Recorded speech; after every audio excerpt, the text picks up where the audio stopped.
Alors, la paracha de Tetzavé. Alors, on va entrer dans la paracha, puis après, on va entrer dans la Gemara. La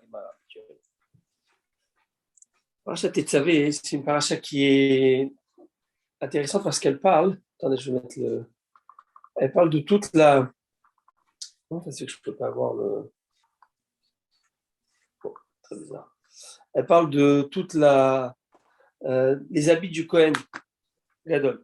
Parachat Teruma, nous avons parlé de la construction du Mishkan. Le Mishkan qui était donc portatif, à la différence du Beth Amikdash qui était quelque chose qui est fixe et non pas provisoire. Mais, et Parachat Tetzavé, c'est les habits du Kohen. Kohen Ediot, Kohen Gadol, comment les faire. Puis après, il va y avoir la période d'assermentation, plutôt de la mise en fonction et au poste des Kohanim, 7 jours d'entraînement, on va appeler les Milouim. Chez Rabbeinu, à ce moment-là, il va les entraîner à être les Kohanim, le Kohen Gadol et le Kohen Idiot. À ce moment-là, c'est Moshe qui va être Kohen, qui va montrer toutes les procédures, les rituels, c'est assez complexe. Et puis après, à la fin, on va parler donc de l'intronisation des Kohanim en tant que Kohanim, quels les corbanotes qu'ils devaient amener, les sacrifices qu'ils devaient amener, etc. Baruch haba Rabbi Moïse. Alors, à ce sujet, on va voir les habits des Kohanim. Ils ont quelque chose de spécial. Bien sûr, déjà, leur forme, les matières qui ont été utilisées pour pouvoir leur faire les... Mais il y a quelque chose qui est spécial, c'est que normalement, c'est le sacrifice qui expie. Le sacrifice expie.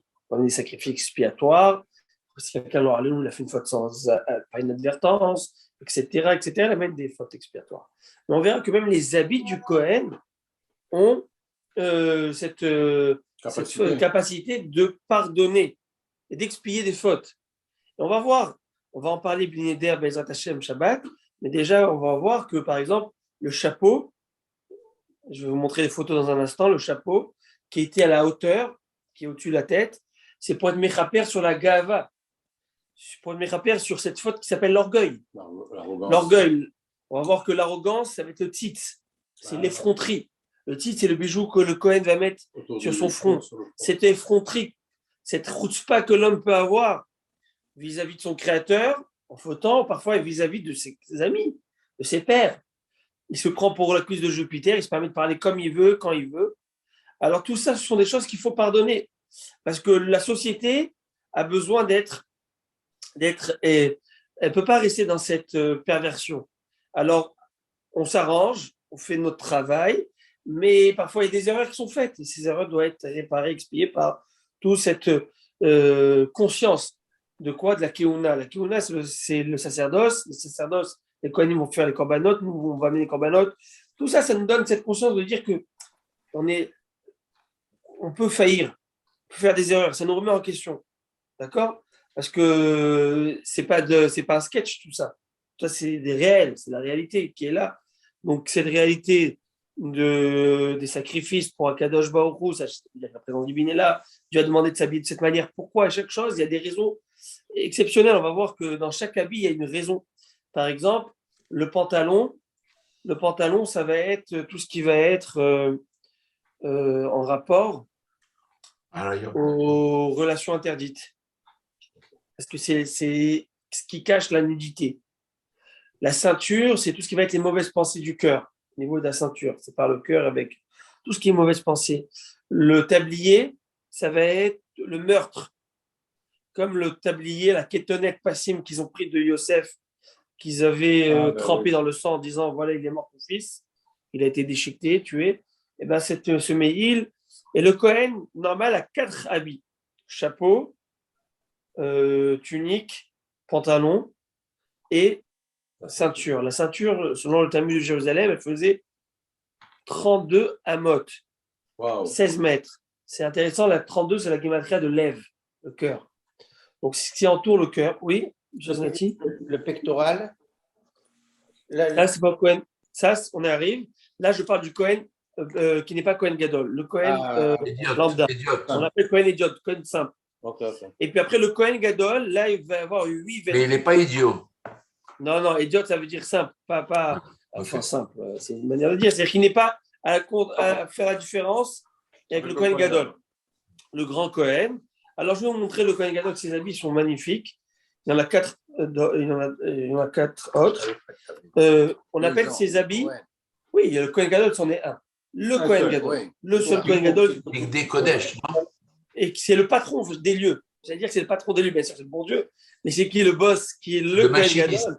C'est lui. C'est-à-dire que, je vous donne un exemple. Il y a un par génération. Il y avait un par période. Par période S'il décédait, son fils pouvait être nommé Kohen. On va le voir justement, c'est bien que vous rentrez dans ce sujet, dans un instant, je vais venir. Il y a d'autres Kohanim, par exemple, il y a ce qu'on appelle le Kohen Mashouach Milchama, c'est-à-dire le Kohen général des armées. Le Kohen général des armées, c'est celui qui s'occupait de l'armée. C'est un Kohen et qui disait toute personne qui vient de se marier quitte les lieux, toute personne, les rangs, personne qui vient de construire une maison qui n'a pas. C'était celui qui était le. On va voir qu'il y a une différence entre le. C'est comme un général, mais la différence entre le Kohen Gadol, le Kohen Idiot et le Kohen Mashouach Milchama, on va voir. Le Kohen, tout Kohen, il peut être Kohen Idiot, à moins qu'il ait un moum, à moins qu'il ait un défaut. Il a un défaut qu'il l'invalide au travail. Il ne peut même pas servir dans ces cas. Je n'ai même pas dit Baruch Haba Rabbi Yaakov Ben Haim. Comment allez-vous? Baruch Haba, merci beaucoup. Ça fait plaisir de voter avec vous. Un peu en retard, je m'excuse, mais. De toute façon, je note tout. Hein. Attention. On est là tous les deux. Je le sais. Azak. Alors, ce qu'il dit, ce qu'on va voir, donc, c'est qu'il y a plusieurs Kohanim. Mais le Kohen Idiot, il est de fait Kohen Idiot. Il peut, après Bar Mitzvah, on va voir, il va être Kohen. Il peut servir il y a des périodes, il y a des âges, on va voir, je sais à quel âge, etc. Puis après, il y a le Kohen Gadol. Le Kohen Gadol, c'est celui qui a été nommé Kohen Gadol. Le premier Kohen Gadol, on le connaît, c'est Aaron HaKohen. C'est lui le premier Kohen Gadol, le frère de Moshe Rabbeinu. Il va mettre des habits qui s'appellent les Chavod ou Tifaret, pour les honneurs et pour la gloire. Et chaque habit, on a l'impression que c'est quoi? C'est pas quelque chose que c'est pas des jeans que je vais acheter ici à Diesel ou je ne sais pas moi, Levi's. Bien que c'était des Levi's. Mais c'est pas ça. C'est que dans l'habit, il y a quelque chose de bien profond. On va voir chaque détail, comment c'est fait, les ourlets, comment.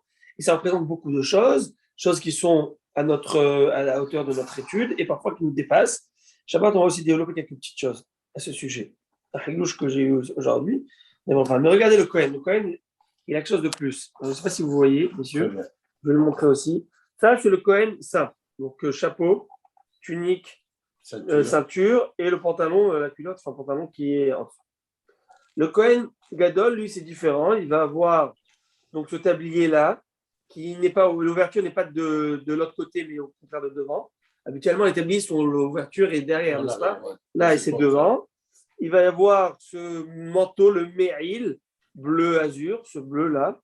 Il va y avoir ce titre, l'Abdil, l'Abdil, et le Rochel Ephod, c'est ce que vous avez dit, monsieur Zlati, c'est la plaque pectorale avec les pierres, et ici, 2 pierres en onyx. Ici, il y avait de Pérouven, Shimon Levi Yehuda Issachar, 6 Shvatim, et ici, 6 Shvatim. Donc, à part ces pierres qu'il y a ici, il y en avait ici. Et derrière, le Ephod, derrière, c'est un tissu. En fait, il y avait un tissu, et il tenait sur ce tissu, puis sur les boucles, comme on vient de le voir. Et derrière cette plaque pectorale, il y avait le Shem HaMeforach, qu'on appelle ça, le nom sacré de Dieu, le nom des 72 lettres. Et ce qui est incroyable avec cette plaque, c'est que lorsque le Kohen avait des questions à Dieu, eh ben, il posait la question et les lettres scintillaient. Et alors, comment on gravait? C'était il y avait ici une gravure. Une gravure, il y avait quelque chose. On voyait le nom de chaque chevet, Rouven, Shimon, Lévi, avec une pierre, une couleur bien spéciale. Alors, on dit qu'il y avait un verre qui s'appelle le Shamir, on en a parlé. Ah, c'est celui qui coupait la pierre. Pareil, ce verre qui était un diamant. Comme le laser. En général, qui coupe les pierres. Oui, mais là, ce n'était pas coupé. C'est un insecte. Là, c'est intéressant. C'est un insecte qui s'appelle, comme une chenille qui s'appelle le Shamir et qui coupait les pierres, tout ce qui était rigide, c'est lui qui coupait. Comme un laser, comme un effet de laser. Parce qu'on n'avait pas le droit, c'est très intéressant, on n'a pas le droit d'utiliser le fer pour couper. Tu vas me dire, mais comment je veux des scies pour tailler? Le fer rappelle le. Oui, mais surtout rappelle le glaive. le glaive rappelle la mort, Oui. tu ne vas pas amener la mort au sein du Mishkan. Il y a beaucoup de gens qui ne mangent pas à table avec des ustensiles en métal. Parce qu'ils ne veulent pas faire la vaisselle, c'est juste pour ça. Non. Ça veut bien ça. Ah oui, Marco, elle est vraie ou pas celle-là? C'est sûrement ça, c'est sûrement ça. C'est la question de... En tout cas, aujourd'hui, vous avez de la vaisselle en plastique qui est magnifique. Ça c'est peut pas cadeau. coûter, c'est tout un budget aujourd'hui. En plus, en Israël, le pauvre, j'ai de la peine, une peine terrible, parce que là-bas, les ministres, ils leur ont mis une taxe de 200% sur le plastique, sur les jetables. sur le jetable, tout ce qui est jetable, plastique. Imaginez-vous toutes les familles Et les gens, nombreuses les gens consomment quand même. qui consomment énormément, parce que les gens kiffent la vaisselle, franchement. Qui a le temps en semaine de faire la vaisselle? Tu as 5, 6, 7, 8 enfants, tu leur mets et les assiettes, etc. Qui a le temps de sortir la porcelaine fine? Ça, c'est pour les hagim, mais encore. Tu prends, tu jettes. Et là, c'est des budgets, on parle de... Par exemple, j'ai vu dans les yeshivot, prendre un plongeur qui va commencer à te laver, tu mets du plastique, c'est plus propre en plus.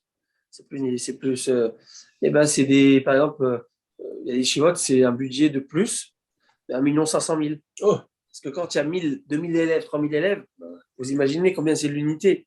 Donc, c'était des gros budgets qu'Hachem les aide, nos frères en Israël. Alors, maintenant, rappelez-moi où est-ce que j'étais. Oui, vous disiez qu'il y a des gens qui mangent pas avec des... Non, vous parlez du avec métal. du fer, avec du métal. Vous ne coupez pas Je la sais pierre pas. avec du métal. Je sais pas, la seule chose c'est écrit dans la halakha, c'est qu'on ne fait pas le birkat Amazon avec un couteau À table. à table devant nous, parce que, à part Shabbat, parce qu'il y avait une histoire qu'un homme, lorsqu'il a dit Boni Yerushalayim, parlait de Rachem, parlait de cette époque, il y avait cette nostalgie du Beth Amikdash, Rachem, Tivni Yerushalayim, il a plus le couteau de ses gorges. Tellement il avait cette nostalgie, c'est peut-être quelqu'un qui a connu. Il a tout est revenu, le pogrom, tout est revenu. Il a eu. Rachamim disent oh, tu enlèves tout ça sur la table. Shabbat, il y a une Nechama spéciale, une consolation du Shabbat qui est là. C'est pas pareil, tu n'es pas dans la déprime de la semaine, on va dire, etc. Donc c'est différent. Donc le Kohen, alors je vais quand même parler. J'ai parlé du chapeau. Le chapeau, c'est pour la gava, tout ce qui va être l'orgueil, les mauvaises pensées, etc., etc. Ça, c'est ce qui a été par rapport aux habits du Kohen. Maintenant, on va voir. C'est intéressant que Rabbi Maurice, il m'a dit, est-ce que ça passe de père en fils? Vous avez dit, est-ce que c'est de... Non, je ne savais pas. Alors, il faut le savoir. Le Kohen Gadol, il peut passer de père en fils. Il est à la hauteur. Malheureusement, à l'époque du Second Temple, les gens achetaient la Keuna des Romains. Les Romains, c'était le consul romain, c'était lui qui avait un armis. Surtout, il l'achetait.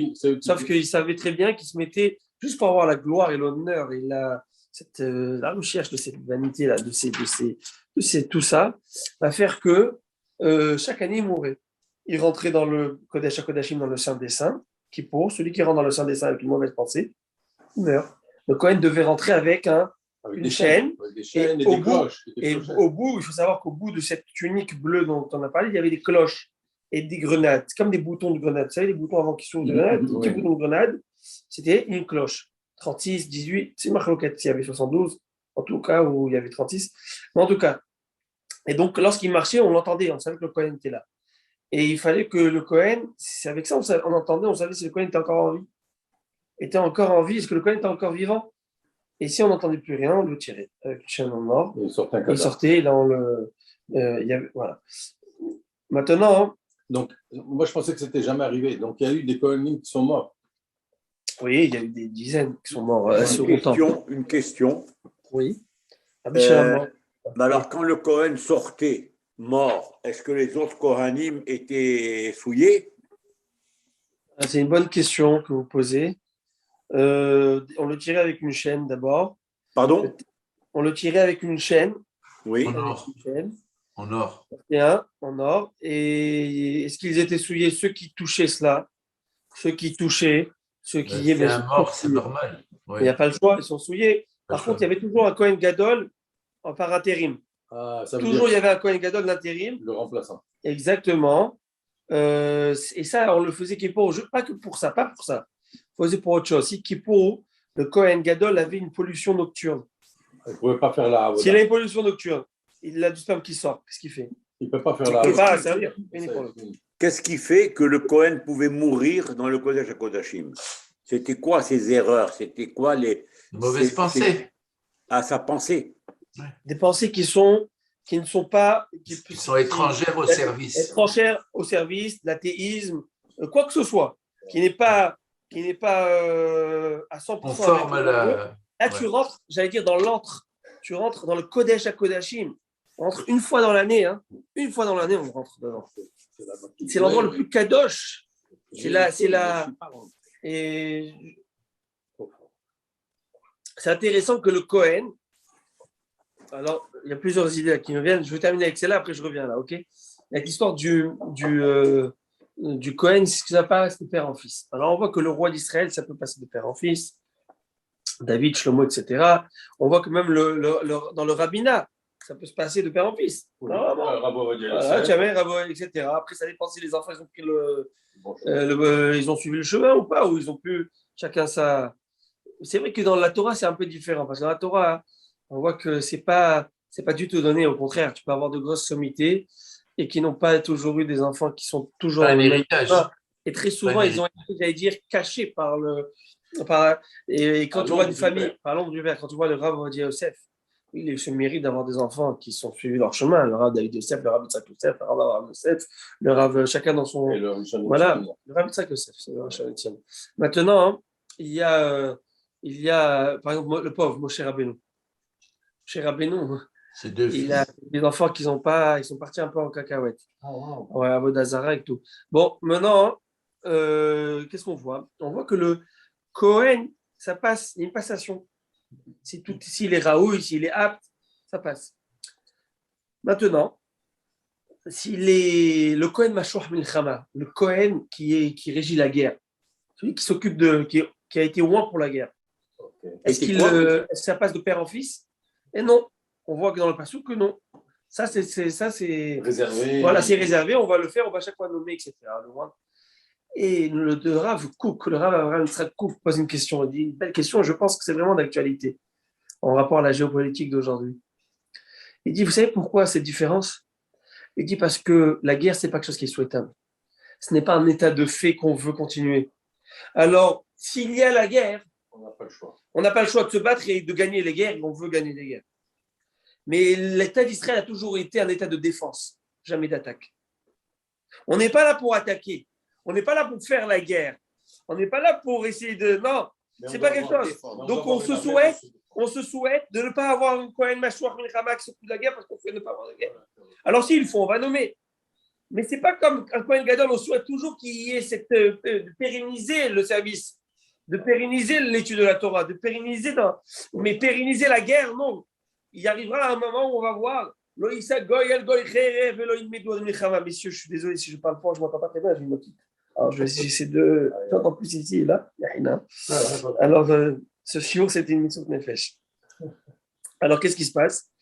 Donc, ce n'est pas quelque chose qu'on veut, qu'on attend. On ne s'attend pas à partir en guerre. C'est pour ça que, s'il faut oindre un nouveau Cohen qui s'occupe de la guerre, on va voir le oindre.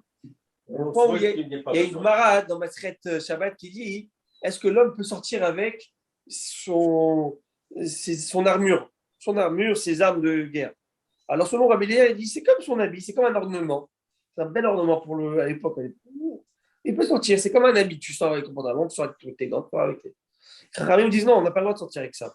Parce que c'est gnaï, c'est pas un ornement, au contraire, c'est quelque chose de vilain d'avoir des armures. Et on arrivera à un moment où on attendra, et on attend au moment, il n'y aura plus de glaives qui seront entre les nations. L'art de la guerre ne sera plus apprise. Et c'est ça que l'on espère, comme c'était dans les prophètes. On attend ce moment où il n'y aura plus. Alors, à Botaï, le prophète. J'ai dit que c'est en rapport à la. Comment?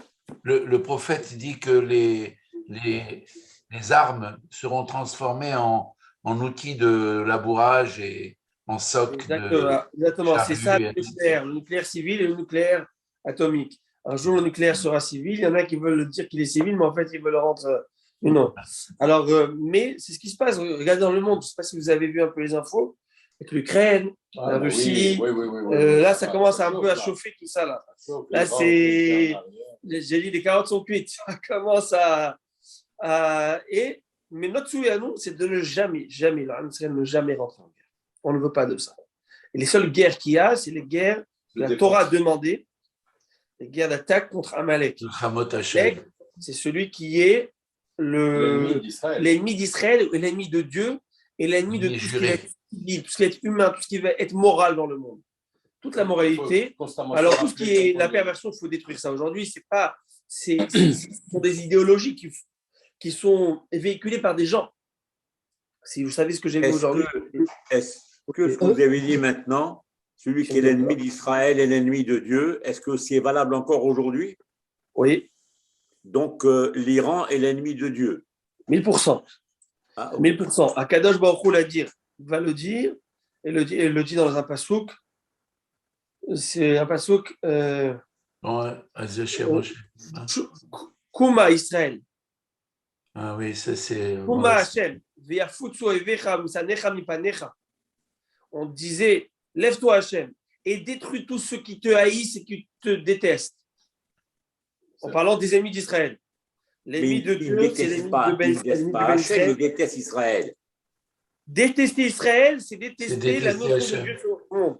De croire qu'il y a un seul, qui est un peuple élu, et qu'il y a un peuple qui est dirigé par cette providence divine, qui a sa terre parce que le bon Dieu lui a donné, c'est de croire en Dieu. Croire en Dieu, ça oblige une moralité. Je ne veux pas vivre selon la morale, je veux faire ce que bon me semble. Point à la ligne. Et si je veux vivre comme ça, je vivrai comme je veux. Et donc, vous avez Israël, dit que dans le temps, ils n'avaient pas le droit de sortir avec leurs glaives et leur tenue de guerre. Mais on le voit en Israël. Les soldats sont toujours avec leurs mitraillettes. Ils sont là pour se protéger en cas de... C'est une halakha. C'est une halakha de Shabbat. Si quelqu'un n'est pas en guerre, il veut juste Shabbat sortir avec ses armures, ses apparats de guerre. C'est dans ce contexte qu'on parle. Est-ce que ça s'appelle comme un habit? Il y a aucun problème parce que c'est un apparat, c'est un ornement ou pas? Non, ce n'est pas considéré comme un ornement selon la halakha parce que c'est pas. Mais lorsque tu es en guerre, aujourd'hui en Israël, nous sommes sur le qui-vive.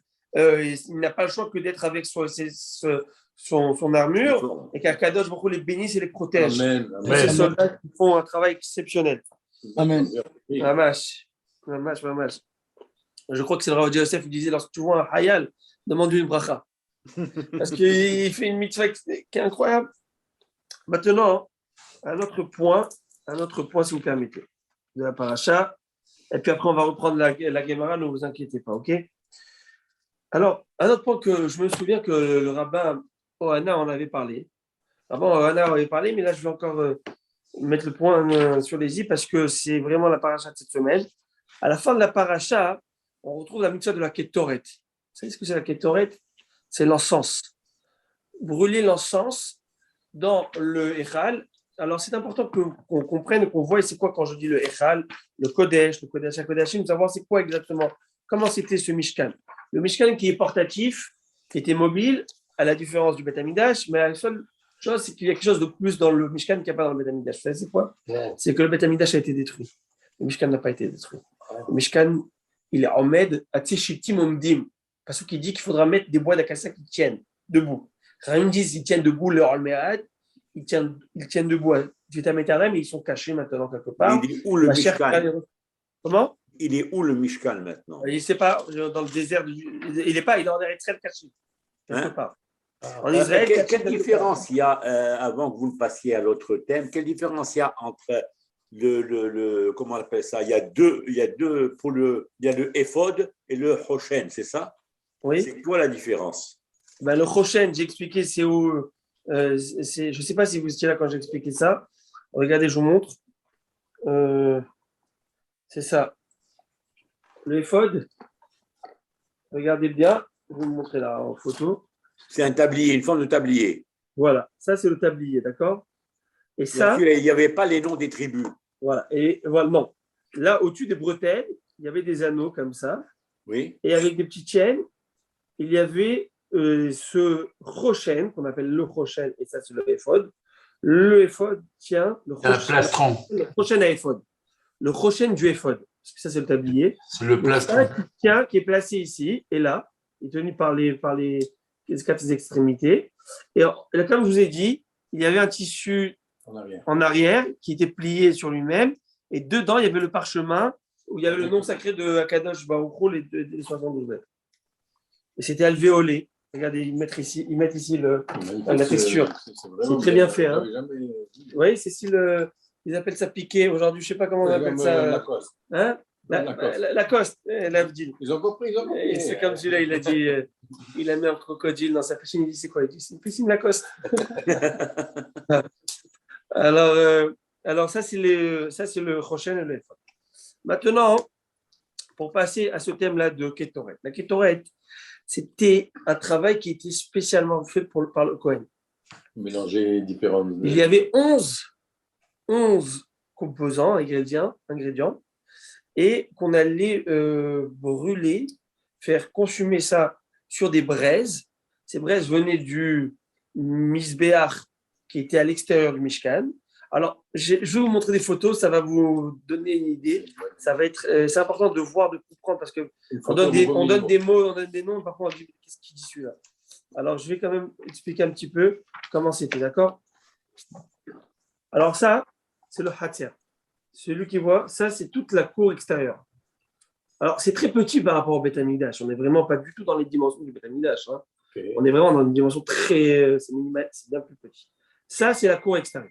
Dans cette cour extérieure, il y avait une rampe avec un misbéach qu'on appelle misbéach Hanechochet. C'est le misbéach, l'autel où on faisait le sacrifice. Il fait à base de bois et de... Nechochet, c'est du cuivre. Donc, une rampe de cuivre. De cuivre. Où est le kotel dans tout ça? Là, c'est pas le kotel, ça, c'est le Mishkan. Mais dans tout ça, où est-ce qu'il est le kotel aujourd'hui? Mais il n'y a pas ici de kotel, ça, c'est portatif. Ça, c'est juste... ça, on a enlevé. Là, je parle du Mishkan. Là, c'est du Mishkan. Il n'y a pas de... Donc, non, ça, c'est ce qui était... Il fallait le transporter, le plier, reprendre. Maintenant, dedans, là, ce qu'on appelle le Kodesh.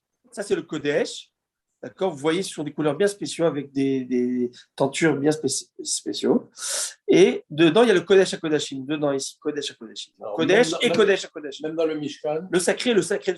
Il faisait voilà, ça. Exactement. Et dedans, il y avait quoi dedans ici? On va le voir, je vais ouvrir la page. Il y avait dedans la menorah, le candélabre. Il y avait dedans le Misbah An-Zahav, l'autel en or où on faisait la Kétoret, et la table des pains de composition. Alors, vous voyez ici, et puis après, dans le Saint des Saints, il y avait les tables de la loi avec les chérubins. Les chérubins, d'accord? Ça, c'était comme ça que c'était fait. Le candélabre, selon deux avis dans les Rishonim, est-ce qu'il était triangulaire ou il était arrondi? Alors, on ne sait pas. J'attends de voir ma machine. Ok, ça c'était les strates de tenture de tissu qu'il y avait avec toutes ces petites différences. Il faut voir comment c'était fait avec des animaux qui étaient créés pour le moment. On va le voir, ça s'appelle le tartage. Et qui n'existe plus maintenant. N'existe plus. Et ça, c'était ce que je vous ai dit en cuivre. On faisait ici les sacrifices, on brûlait les sacrifices. D'accord? Ça, ce sont les dimensions. Le saint des saints, etc., la dimension de tout, combien c'est encoudé. Ah, voilà. Et l'autel en or, il est là. Ça, c'est l'autel en or, on faisait la kétoret. C'est le quoi en or? L'autel en or, on faisait la kétoret. La kétoret, c'est-à-dire l'encens. Et l'encens qui est fait, on le dit tous les matins, tous les après-midi, on le dit 3 fois par jour. Tanou Rabanan, Pitou ma kétoret, Ketzad, comment on fait la kétoret? Shlosh mod, Vishishim, Ushmona, Chamishaim, Manot, Kimiat, Mothama. Manim Bcholom, Hatzitova Yabokom, Hatzitova Yabok. Ou Shlosham Lintirim, Shemen Lachdit. Ve'achad Asar Samanim Ayuba. Il y avait 11 samanim, 11 ingrédients, 11 épices. Et dans ces 11 épices, c'était incroyable, exceptionnel, des odeurs exceptionnelles. Il y avait quelque chose qui avait une odeur qui s'appelle Halbena. Une odeur nauséabonde. Dégueulasse. Alors on la mettait. Et s'il n'y avait pas dedans, c'est pas cachère. Parce que ça représente l'unité du Ham Israël, et que même dans l'Ham Israël, il y a des gens qui seront des Averot. Et même dans l'Ham Israël, il y a des gens qui ne sont pas, mais ils font partie du Ham Israël. On doit les prendre avec nous. Et s'ils ne sont pas avec nous, et ben la Kétoret n'est pas cachée. L'Ham Israël n'est pas entier. C'est incroyable. C'est beau. Mais tout ça faisait une odeur exceptionnelle. Tout ça faisait une odeur. C'est-à-dire qu'on ne peut pas. Oui, le peuple Israël, c'est un peuple élitiste. Oui, c'est un peuple qui vit avec un Kadosh Baruch Hu. mais il vit avec la réalité de l'homme. Et on est là, l'homme doit aspirer à amener son frère vers Kadosh Baruch Hu, mais il doit l'accepter. C'est mon frère, c'est un Ben Israël, et mon travail est de l'amener vers Kadosh Baruch Hu. Et non pas Hazé Shalom le disqualifier. Il fait partie de la Khedbena. S'il n'y a pas lui, il n'y a pas. Il ne fait pas partie de. C'est ça qu'on fait aussi Kippour. Kippour, on appelle tout le monde et on dit Kol Nidre, le fameux Kol Nidre, c'est quoi? Anachnu Matirim Tavet Avarianim. On appelle. Et tous les gens là de Kippour qui ne sont jamais à la synagogue, qui font les 400 coups, on leur dit on vous permet de prier avec nous, on enlève tout. Comme si on était venu prier avec nous. Même ceux qui ont sur eux le nidouille, c'est excommunication, bannissement, selon la halakha, on vous enlève tout ça. Juste venez, juste approchez-vous. Approchez-vous. Donc ça, c'est le Ham Israël de manière générale. Maintenant, regardez, je vous en prie la Kétoret. Comment s'était fait la Kétoret? La Kétoret, il est là. Je crois que j'avais une belle petite photo. Waouh, ça, c'était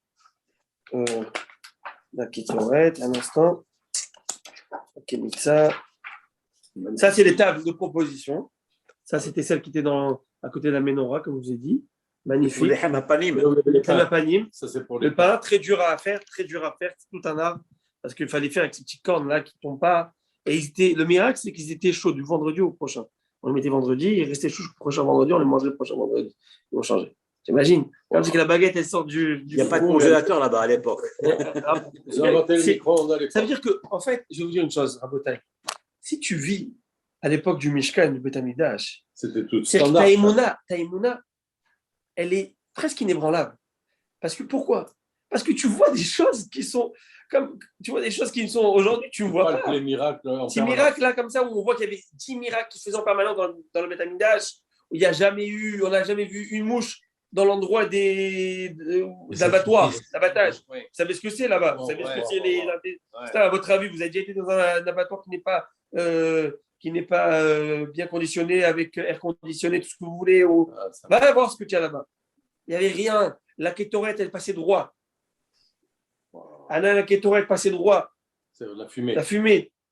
Elle emplissait tout l'endroit du Kodesh. Et pendant le service de Kippour, c'était dans le Kodesh, dans le Saint des Saints. Il fallait le faire. Elle emplissait. Il fallait que le Kohen soit seul pour y faire la kétorette. Pourquoi seul? Parce que c'est très intéressant. Il y avait toujours une corrélation entre la Ménorah, il fallait allumer la Ménorah et faire la kétorette. Arranger la Ménorah, faire la kétorette. Le matin et le soir. Ça, c'est la paracha de cette semaine qui dit ça. À la fin de la paracha de cette semaine, à la fin que tu savais vraiment dans le Sheviri, c'est écrit, je vous lis le pasouk. Le pasouk qui dit comme ça. Ve'iktir alav Aaron ketoret samim baboker ve'tibo et la derot et terena. Je vous lis le passage qui est écrit en français ici. Et lorsqu'Aaron, c'est sur lui, c'est sur ce misbéach, qu'Aaron fera monter en fumée l'encens aromatique chaque matin, quand il nettoiera les lampes, il fera monter en fumée. Et chaque fois. Et lorsqu'Aaron allumera les lampes l'après-midi, il fera monter en fumée 2 fois par jour. Ketoret, toujours en rapport. C'est quoi l'idée? Alors, il avait amené le Rav Kana au nom d'un Rav, et j'ai vu autre chose d'un autre Rav. Il dit qu'en fait, la Ménorah, ça représente la lumière de la Torah. La Torah nous dit que celui qui veut être intelligent Torah, qui se tourne durant sa mida vers le sud. Le sud, la Ménorah est au sud. Donc vers le sud. La Chokhmah, l'huile d'olive. L'huile d'olive, c'est quoi? C'est cet extrait, la mémoire de la Chokhmah. Tout ce qui est clair, tout ce qui est logique. Mais en même moment, il y a aussi tout ce qui est fumé, tout ce qui est flou, tout ce que tu ne comprends pas. C'est ça la complexité dans la Torah. C'est que tu dois tout comprendre, mais tu dois comprendre que tu ne peux pas tout comprendre. C'est ça la complexité. C'est-à-dire que tu dois tout comprendre dans la Torah, mais il y a des choses qui te dépassent et qui ne sont que le Kohen qui peut faire la Kétorette. Il n'y a que lui, Kohen Gadol, le plus haut niveau, tout seul. Parce qu'il touche à des choses ici très sensibles que lui peut comprendre et qu'on aspire à comprendre nous aussi. Mais la Torah, elle est dans les deux. Et dans la logique, tout ce qui est cartésien et tout ce qui nous dépasse aussi. Et je ne fais pas la Torah parce que je comprends, mais parce que le bon Dieu l'a donné. Mais même si tout est compréhensible aussi. Et même si les choses ne sont pas compréhensibles. Et donc, c'est très intéressant, on voit que lorsque Dieu nous a donné la Torah, avant de nous donner la Torah, il nous a donné un endroit qui s'appelle le Massa et Mara. Il nous a donné des mitzvot. 2 mitzvot, le Shabbat, on va voir, il va avoir écrit une mitzvah aussi qui s'appelle les dinim et paradouma. Paradouma et dinim. Dinim, c'est tout ce qui est les lois de la société. Et au même moment, il a donné la paradouma. C'est intéressant. Paradouma, c'est la loi de la vache rousse. La vache rousse, c'est le Kohen qui va purifier le gars qui est impur, et lui-même il devient impur. Incompréhensif. C'est l'archétype de tout ce qui est incompréhensible dans la Torah, ce qu'on appelle Chok, Paradouma. Et au même moment, on te donne Dinim. Dinim, tout ce qui est le pénal, le civil, ce qui régit la société. Ça, c'est logique. Oui. Mais tu les fais ensemble. Tu les fais pas parce que tu comprends ou parce que ou parce qu'il y en a aujourd'hui aussi, ils adorent le mysticisme. J'en connais. La Torah, les mitzvot qui basiques font rien de tout ça, mais tout ce qui va être des trucs mystiques ou je ne sais pas, ou des goulottes, il faut aller chercher tous ces trucs-là. Oh, qu'est-ce que tu vas? La Torah, ça va de pair, ça va ensemble. Donc il y a la Kétoret et il y a la Ménorah qui vont ensemble. Toujours le Kohen faisait ensemble les deux choses. Et le Hanéa Kavod et la Kétoret. Voilà mon avis. Dernier point, et puis après on avance avec Gemara, c'est que la paracha de cette semaine, paracha Tetzavé, c'est la combienième paracha de la Torah, Rabotai. Celui qui connaît. Rabbi Moshe, la combienième paracha de la Torah. Pourquoi? Moi, je demande ça. La 26e. Je demande à Rabbi Moshe. Non, je ne sais pas. On fait ensemble. Bereshit, Noach, Lech Vayera, Hayesara, Toldot, Vayitze, Vayishlach, Vayishev, Vayigash, Miketz, Vayichim. Nous sommes à 12. C'est bon? Ouais. Shemot, Vaera, Bo, Beshalach, Teruma, Itro. Non, Itro. Itro, Mishpatim, Teruma, Tetzavé. Ça fait combien? 8. Donc 8 plus 12? 20. 20. Vous remarquerez que de nous faire remarquer le Baal HaTurim, que dans cette paracha, il n'est pas mentionné le mot Moshe. Oui. Alors que Moshe, c'est lui qui fait tout le boulot ici en train d'entraîner tous ses frères, son frère et ses neveux au Keuna, mais on ne trouve pas son nom mentionné dans la paracha. Il avait dit de ne pas être mentionné dans la Torah. Il a dit efface-moi de ton livre. Il a dit Akadosh Baruch Hu. Alors Rabbi Maurice, Rabbi Moshe me dit que Béhémet, c'est très simple. Moshe Rabbeinu avait dit à Dieu, si tu pardonnes à la faute du veau d'or des Israël, très bien, sinon, Vihim Haïm, si tu ne veux pas, mais Haïnina, mais si tu fais efface-moi de ton livre. Alors je nous demande de Ben Israël, ok, ton livre, mais le livre de la Torah, il y a Moshe Rabbeinu est né, il n'y a pas une paracha sans Moshe, peut-être ça. Il n'y a pas une paracha sans Moshe.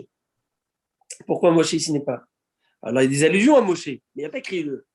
Il dit parce qu'il a sorti de sa bouche quelque chose. Il faut attention de jamais sortir quelque chose. Et comment? La puissance de la Ça dit- parole. Et alors le Ben Ishraï, il dit pourquoi cette paracha? Il dit Misifrecha, Misefer Kaf. Kaf, c'est 20. La 20e paracha de la Torah, c'est quelle? C'est paracha Tetzavé. Toi, mon cher Rabbeinu, tu m'as demandé que si jamais je ne l'efface pas, alors quoi? Misifrecha, j'efface de la paracha. J'efface ton nom. Et c'est très intéressant. C'est que là, il est en train de mettre son frère comme Cohen Gadol. Cohen Gadol, pourquoi? Pour pouvoir faire le sacrifice dans le Mishkan. Mishkan qui vient pardonner quoi? La faute, quelle faute de quoi? La faute du veau d'or. À la faute du veau d'or, à ce moment-là, Kadosh Baruch Hu dit, j'oublie pas quand même la klala que tu as dit. La klala que tu as fait sortir de ta bouche. Et tu avais dit une chose. Akadosh Baruch Hu. Et ça, c'est, j'allais dire, ça fait de la peine pour Moshe, mais c'est tout à son honneur. Moshe Rabbeinu, tout en étant effacé, on parle plus de lui. Maintenant, on se demande pourquoi Moshe n'est pas là. Et qu'est-ce qu'on voit? Vous savez pourquoi Moshe n'est pas là? Je suis en train de vous dire parce que Moshe s'est donné pour nous. C'est-à-dire que c'est tout à l'honneur de Moshe Rabbeinu pourquoi son nom n'est pas inscrit. Parfois, habituellement, le nom de quelqu'un il est mis en grande pompe, en évidence, pour pouvoir louer et le gratifier, etc. Mais là, le fait que son nom ne soit pas là, c'est ça toute sa louange. Même. Et c'est sacrifié. Alors maintenant, Chachamim nous dit qu'il faut faire tellement attention à la bouche, parce qu'il y a des malachim, le Satan, il est là. Et chaque mot qui sort de ta bouche, ce Satan le prend et dit Amen dessus. Et après, il peut dire Amen, il peut monter au ciel et dit voilà ce qu'il a dit cet homme. Et ils ont ces forces parfois, alors allez-nous. Et plus tu es tzaddik, plus tu es chacham, plus tu dois faire attention à ta bouche.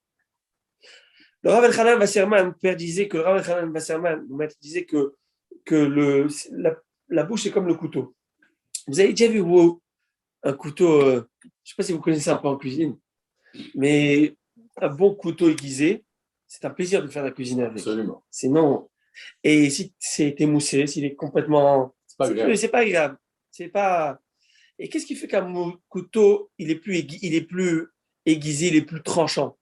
C'est que si on utilise avec tout et n'importe quoi, tu vas commencer à éplucher tes patates avec, tu vas commencer à faire ci, tu vas commencer à faire ça. Alors le meilleur, ce que tu avais acheté pour la viande, pour faire tes meilleurs carpaccio de viande, tu ne peux plus rien faire avec. Pourquoi? Parce que tu l'as utilisé pour tout et n'importe quoi. Ou par exemple, un couteau, puis il y a eu de l'eau, il y a de la rouille, tu l'as laissé rouiller. Alors même si c'est un génial couteau, il ne tient plus la route, ton couteau. Vassaman nous dit, la bouche, c'est tellement fort. Pourquoi les brachot des tzadikim et des chachamim, ils marchent, ils tiennent? Parce que c'est pas parce que spécialement ils sont chachamim, tzadikim. C'est parce que ces chachamim, ils tiennent, ils ont une valeur, laquelle? Se taire. Ne parle pas quand il ne faut pas parler. Ne parle pas quand il ne faut rien dire. Ce n'est pas la peine de parler. Même quand il faut dire, tais-toi. Et c'est très dur. C'est très dur. L'homme, c'est un parleur. L'homme, c'est un parleur. Nous ne sommes que des parleurs. On adore parler. Et la dernière, tu as vu à la une, on adore parler. Je vous donne 5 minutes, on s'installe tous ici. Même s'il n'y a rien à. On va tous parler des heures, des heures. C'est comme ça. Et il y a des sujets de tout n'importe quoi. On va parler depuis la bombe atomique en Iran jusqu'au pass. Baruch Hashem, là, avec le Covid, on a eu de quoi parler pendant tous les Shabbatot de l'année. Chaque table de Shabbat, c'était les vaccins, les Covid. Est-ce que tu es vacciné ou pas? Est-ce que tu peux rentrer? Est-ce que tu as raison? Tu n'as pas raison? On a eu 2 ans et demi de menus écrits. Baruch Hashem, la vérité, j'en peux plus. Je vous dis la vérité. Ouais, ça m'est sorti, ça suffit. Tout ce Covid, mais ça revient. Et chaque chose, elle parler, pas. Tu parles tout de n'importe quoi, ta langue n'a plus cet effet. Mais si tu veux que ta langue ait un effet laser, le fils de Rabban Gamliel disait dans le Pirkei Avot, l'homme atzatik tov la gouf et la shetika. Kol yamai gidalti min ben hachachamim. Toute ma vie, j'ai grandi parmi des chachamim. Et ce que j'ai appris de eux, une chose très importante, c'est ferme-la. C'est ça le truc.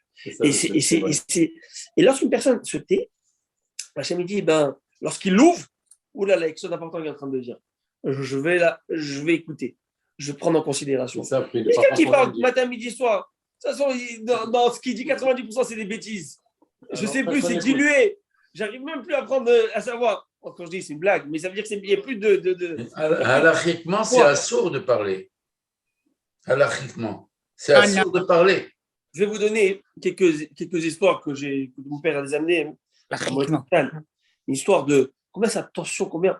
Moi, je l'ai vu chez moi à la maison. Abba Marie, mon maître, mon père, je ne sais pas si ceux qui le connaissent, ceux qui ont eu l'occasion de le connaître, il est très cool. Il est très easy going, on appelle ça. Très, et à la maison aussi, par exemple, il y a des choses, je vous donne un exemple, il y a des choses que Cacheroute, lui, il ne mangeait pas. Mais quand je dis papa, je peux prendre ça, il me dit ouais, vas-y. C'est-à-dire que même si lui, il s'interdisait, mais il ne va pas interdire à tout le monde ses propres omrottes ou ses propres. Vous savez, et toujours plus, on va dire. Mais il y a des choses qu'il ne supportait pas, ne jamais dire des choses mauvaises ou tu sais, si tu étais mort, si tu avais. Ne dis pas ça, s'il te plaît. Parce qu'il ne faut pas ouvrir la bouche au Satan. N'ouvre jamais la bouche au Satan. Et il y a Gmara qui raconte une fois chez moi, elle est partie voir son frère, je pense, qui était en deuil. Et il lui a dit, il a vu que ses ongles n'étaient pas coupés. Ses ongles n'étaient pas bien. Il faut que j'envoie l'histoire de Gmara Maser Mot Katan. Ses ongles n'étaient pas coupés. Il lui a dit, mais pourquoi tu laisses tes ongles? Oui, il avait perdu un enfant, si je ne me trompe pas. Pourquoi tu laisses tes ongles coupés comme ça? Il lui a dit, si tu avais perdu ce que moi j'ai, c'est toi si tu passais ce que je passais, tu ne m'aurais pas posé cette question. Quelques jours plus tard, il a eu cet incident chez moi. Comment ça se fait? Il faut faire très attention. La Gemara va nous dire que quelle est l'acte. Alors, vous allez me dire, j'ai une question. C'est quoi la question que vous allez me poser? Je ne comprends pas. Moshe Rabbeinu, lui, qu'est-ce qu'il a dit au bon Dieu? Il a dit, si tu ne pardonnes pas au Bnei Israël, efface mon nom. Est-ce qu'il a pardonné en fin de compte?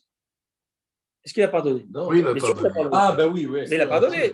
Donc la condition, elle est finie. Ouais, je t'ai dit, si tu ne pardonnes pas, je ne veux pas être dans ton livre.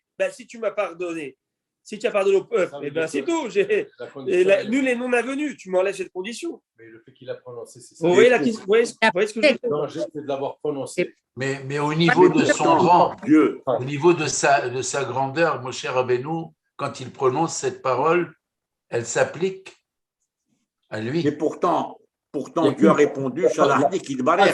Il n'y a qu'une partie de la phrase qui a été exaucée. Mais la partie conditionnelle, elle a été effacée. Tout ce que vous dites, c'est vrai. Je vais essayer de reformuler. C'est que la Gemara nous dit Kelilat Chacham afilu al tnaïba. La klala d'un Chacham, la malédiction d'un Tamid Chacham, même si elle y a fait une condition, elle va venir. Même Même si la condition n'a pas été réalisée, alors allez-nous, elle peut venir. On apprend ça de Yehuda. Alors voilà, mais je vais arriver à cela. Voilà. Alors je vais expliquer d'abord d'où on voit. D'abord Moshe Rabbeinu aussi. Moshe Rabbeinu a mis une clause. La clause que tu ne me pardonnes pas, tu as pardonné. Non, il ne fallait pas que tu te... On va voir chez Yehuda. Mais avant d'arriver, on va voir Yehuda par exemple. Yehuda, c'est le fils de Yaakov Avinu.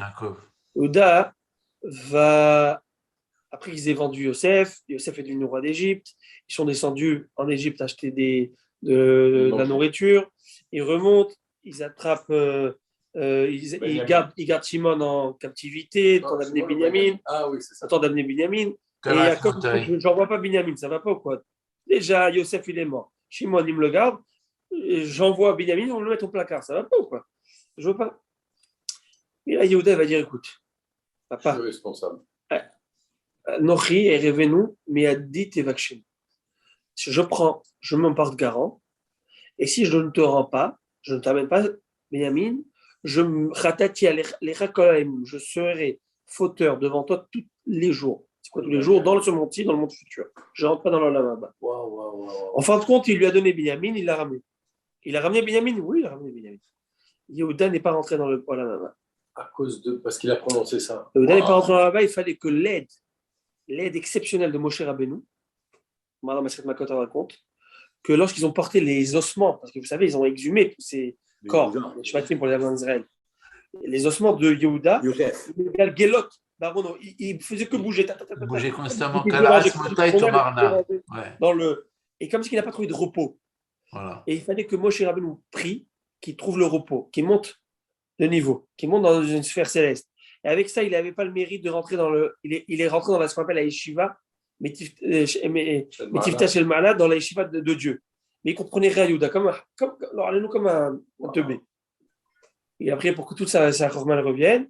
Et quand on voit dans le Passouk, Vezot, Yehuda, etc., il a fait des prières pour que Yehuda. C'est maintenant comme Elisha Ben Abouya avec Rabbi Meir. Ouais, exactement, c'est même l'idée. Mais il y a une autre troisième histoire, incroyable, mais vraie. Une histoire de Ahitophel. David Amelech a construit le Beth Amikdash, vous le savez. Plutôt, excusez-moi. Il a construit les fondations. Il a nettoyé les fondations du Beth Amikdash. David Amelech, qui était l'élite de parmi les, j'allais dire, c'est Mashiach Hashem. On aurait cru que c'est lui qui allait construire le temple. Eh ben non. Et Hashem va lui dire, c'est pas toi qui vas, toi tu vas acheter le terrain, tu peux nettoyer les fondations, tu vas nettoyer les fondations. C'est endroit les shittim, les fondations qui étaient déjà prêtes pour ça de base, il faut les nettoyer, mais c'est moi Shlomo qui va construire, pas toi. Tes mains ont trop fait couler de sang, entre guillemets. Et donc, ça va, il va nettoyer, et là il voit un morceau comme un petit bouchon en argile quelque part, il le lève, ça saute, ça coule, l'eau elle ne s'arrête pas. C'est comme sur Fleet, je ne sais pas si vous avez vu un tuyau qui a sauté là-bas, ils ont bloqué. Fleet, vous n'avez pas vu? Ah oui, mais c'est chez mon beau-père, le pauvre. C'est chez mon beau-père. J'étais là-bas, tout d'un coup, tout a sauté. Ça a sauté, sauf que, bon, pour inonder Fleet, tu as le temps. Et de toute façon, ça congèle. Alors, et là-bas, le Beth Amikdash, ça sort. Il ne savait pas quoi faire. Il dit, est-ce que je peux? Et la seule possibilité, c'est de prendre un bout d'argile, un parchemin, écrire le nom sacré de Dieu, 72 lettres, et l'envoyer et obliger ses eaux par des forces célestes de repartir dans le néant, repartir dans les abîmes là-bas. Mais sauf que ça va effacer le nom, l'eau et le. Est-ce que j'ai le droit de faire ça? Et il y avait là-bas, donc il y avait beaucoup de monde dans le Beth Amikdash, il y avait des Chachamim, des Tzadikim et tout. Il y avait là-bas un des chefs du Sanhédrin qui s'appelait Ahitophel. Ahitophel, c'est un homme Racha Merusha, qui était un des plus grands Talmidei Chachamim, mais était même plus grand en Chokma que David Amelech. Wow. Et il s'est allié avec Avshalom, le fils de David Amelech, rebelle, pour aller contre son père. Vous savez, il était aussi avec Shmuel, avec Shaoul, excusez-moi, Saül, etc. En tout cas, et là, il va dire, David Amelech va dire, est-ce que quelqu'un sait si je peux faire ça? Personne ne répond. Achitophel ne voulait pas donner la réponse. Pourquoi il ne voulait pas donner la réponse? Je ne peux pas vous le dire maintenant. Il y a un grand raisonnement très intéressant qu'une autre fois, je vais vous expliquer au Shabbat, l'Inéder Shabbat, parce qu'il y a un très bon raisonnement pourquoi il n'a pas voulu donner cette réponse, spécialement cette réponse. En tout cas, David Amelech va dire c'est très simple. Celui qui connaît la réponse, qui ne donne pas la réponse, à l'Arik, qui meurt étouffé. Et David Amelech dit ça. Je veux dire, même lui, il a eu les chocottes. Il dit ok, calmos. C'est bon, tu as le droit de faire ça. D'où tu sais que j'ai le droit? Il dit c'est très simple, logique. C'est déjà pour une femme qui est soupçonnée d'adultère. Son mari, il ne peut pas vivre avec elle. Pourquoi? Il ne sait pas si elle a fait des bêtises. Il ne peut pas vivre avec elle. Il est avec elle dans le même lit, il ne sait pas si elle était avec le voisin dans les noms. C'est une vie, ça? Est-ce que tu sais, c'est une vie? Hachim va dire écoute, monsieur, on va calmer le Shalom Bayit. On va ramener l'arbre de paix ici à. Tu vas aller avec ta femme, tu vas au Beth Amikdash, tu vas prendre cette boisson-là faite à base d'eau et de la poussière du Beth Amikdash et toute l'écriture de cette paracha dont le nom de Dieu était inscrit dessus, tu l'effaces, tu bois. Si elle a fauté, elle explose. Si elle n'a pas fauté, tout est bien, qui finit bien, tu vas être heureux. Tu repars du Beth Amikdash avec ta femme, tu la prends dans les bras. Et tu Il y aura un bébé l'année prochaine. Si déjà pour, non pas 90 ans, Rabbi Mordechai, si elle veut un bébé. Alors, si elle veut. Si elle veut, elle n'a pas. Si déjà pour un homme, une femme, un couple, dans la proportion humaine du monde, l'humanité, c'est important, mais c'est pas. Ouais. Je veux dire, effacer le nom de Dieu, Dieu dit oui, je préfère que mon nom soit effacé, mais au moins qu'il y ait du shalom, au moins qu'il y ait de la paix entre eux. Alors, pour amener la paix entre nous tous, pour pas qu'on soit sous des inondations là, certainement que le bon Dieu voudrait qu'on efface son nom pour la paix de l'homme, wow, de l'humanité. Et tu as raison, c'est ce qu'il a fait. Vous savez comment il est mort, Achitophel? Il est parti quand il a vu que son plan n'a pas marché contre David Amelech, parce qu'il s'est rallié à la cause de son fils. Il a vu qu'en fin de compte, le putsch n'a pas marché, le coup d'État. Il est parti chez lui, il s'est pendu. Il est mort comment? Il s'est suicidé. Il est mort comment? Étouffé. J'aimerais mieux nous le dire. Même s'il a donné la réponse, C'est pas grave. Ne fallait pas, il ne faut pas toucher au Talmid Chachamim. C'est pour ça que Chachamim toujours. Il ne faut pas quoi? Toucher au Talmid Chachamim. Voilà, quelle a du Talmid Chacham. Jamais, au grand jamais. Et quand je dis Talmid Chacham, c'est un. Mais même entre nous, ça nous arrive parfois de nous énerver, de nous mettre en colère, et on s'assoit avec notre épouse, avec nos enfants. Et sur le moment de la colère, on oublie tout. Et après, on sait qu'on va regretter, on sait qu'on ne pensait pas ce qu'on a dit. Mais nous, on ne pensait pas. Mais le Satan qui est à droite et à gauche, lui, il est là pour dire amen et pour essayer d'embêter, essayer de faire toujours le mal qui est là. Donc, il faut toujours essayer, ce qu'on peut au maximum, garder notre bouche. Alors, Abotaï, vous en êtes témoin, j'ai ouvert la Gemara. Je voulais faire la Gemara, mais Rabbi Alex et Rabbi Maurice et vous tous, vous m'avez inspiré à m'aller dans la paracha de la semaine. Alors, j'espère que vous avez profité de cette paracha. On se voit Shabbat. J'ai très hâte de vous voir. Tu savais ça, toi. Les Québécois.